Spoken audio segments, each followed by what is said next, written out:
Hello दोस्तों, नमस्कार, जय हिंद। कैसे हैं आप सभी। आशा करता हूं कि आपकी तैयारी इस समय चालू होगी।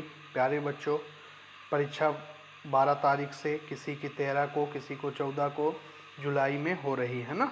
तो आपने एडमिट कार्ड ले लिया होगा। आज हम बहुत से बच्चों ने कमेंट किया कि सर आप एम्प्लॉयबिलिटी के क्वेश्चन डाला करें, तो आज हम कुछ महत्वपूर्ण एम्प्लॉयबिलिटी के क्वेश्चन लेकर के आपके सामने आए हुए। दोस्तों, इसको लगातार समझिए, है ना। फिर आप आंसर दीजिए और हमें कमेंट करके ज़रूर बताइए कि आपने कुल कितने आंसर सही किए हैं, है ना।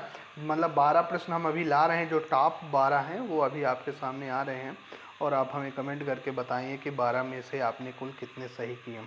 मान लीजिए कि यदि 2 से 3 प्रश्न भी आपको परीक्षा में मिल जाते हैं तो ये आपके लिए काफ़ी अचीवमेंट की बात होगी, है ना।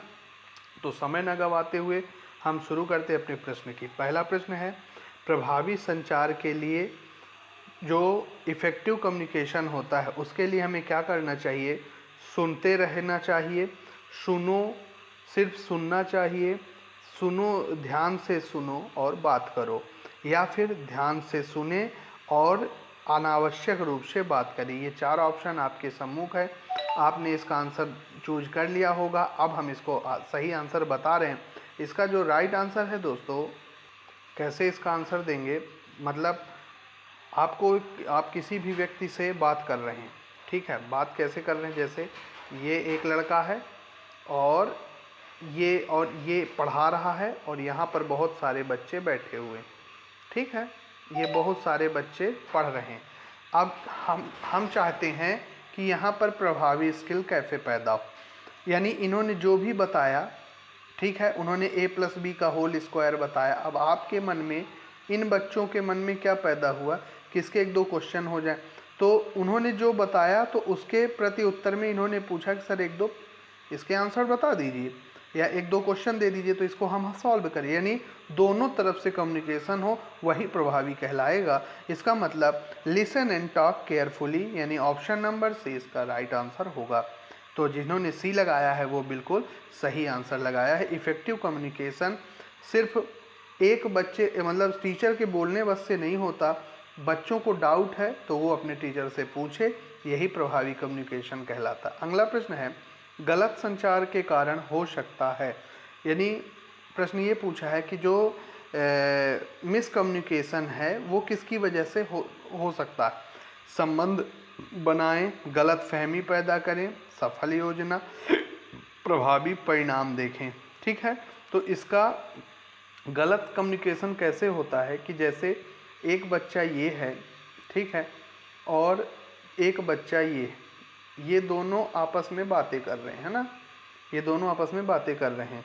तो तीसरा कोई आकर के इनको मतलब बता दे, ये बता रहा अपने प्रोडक्ट के बारे में कि तुम हमारा प्रोडक्ट ले लो, लेकिन ये आके बोल दे कि नहीं ये प्रोडक्ट नहीं लेना, ये ऐसा है, इसमें ऐसी खराबियां हैं। यानी कि ऑप्शन नंबर बी, गलत फहमी पैदा करके गलत कम्युनिकेशन पैदा हो सकता है। इसका राइट आंसर होगा गलत फहमी को पैदा करके, ठीक है। नेक्स्ट प्रश्न है, देखिए बहुत महत्वपूर्ण प्रश्न है। हम आशा करते हैं कि ये मतलब 2-3 भी फंस गए तो यानी इस वीडियो बनाने का हमारा कार्य सिद्ध हो जाएगा। तीसरा प्रश्न है, प्राइमरी स्टोरेज डिवाइस क्या है। प्राइमरी स्टोरेज डिवाइस किसे कहते हैं ना। तो इसका आंसर आपने लगा लिया होगा, डीवीडी, सीडी, रैम रोम या यूएसबी, है ना। तो जो प्राइमरी होती है वो रैम रोम कहलाती है, अब बाकी सब सेकेंडरी है ना।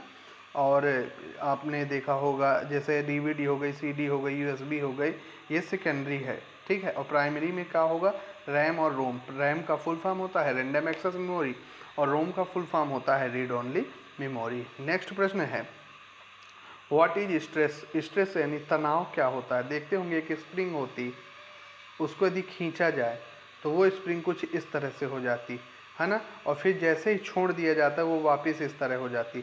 यानी अभी इस दशा में ये स्ट्रेस में, किसमें है, स्ट्रेस। मनुष्य भी स्ट्रेस में रहता। तो स्ट्रेस क्या है, तनाव क्या है। आनंद की अनुभूति बिल्कुल नहीं होगा, है ना। आश्चर्य की अनुभूति बिल्कुल नहीं होगा, या आनंद की अनुभूति 2 बार है, एक जॉय है, एक डिलाइट है ना।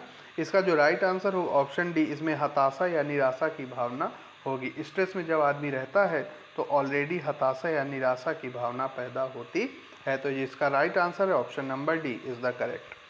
फिर है आदत बनने में कितने दिन लगते हैं। आदत बनने में कितने दिन लगते हैं, वेरी इंपॉर्टेंट क्वेश्चन है ना।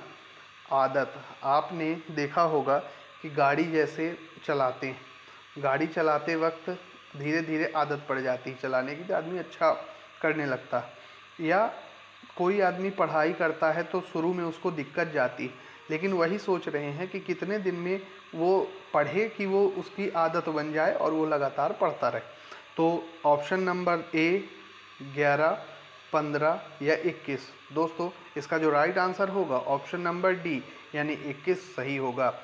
आदत बनने के लिए कुल 21 दिन चाहिए और जिससे धीरे धीरे वो आदत बन जाएगी। मतलब ये एक प्रकार से मनोवैज्ञानिकों ने खोज किया और उन्होंने ये बताया कि 21 दिन में आदमी परफेक्ट आदत अपनी सुधार सकता है। नेक्स्ट प्रश्न की ओर चलते हैं। कारखाना अधिनियम खाली स्थान में पेश किया गया था। कारखाना अधिनियम यानी कि फैक्ट्री एक्ट बना और वो किस सन में बना। बहुत महत्वपूर्ण प्रश्न है ये, हमेशा दोस्तों पूछा जाता है और आपको इसका आंसर बताना है। 1948, 1956, 1949 या 1980। जी हाँ, आपने इसका आंसर लगा लिया होगा। इसका जो राइट आंसर है 1948। 1948 में कारखाना अधिनियम बनाया गया था।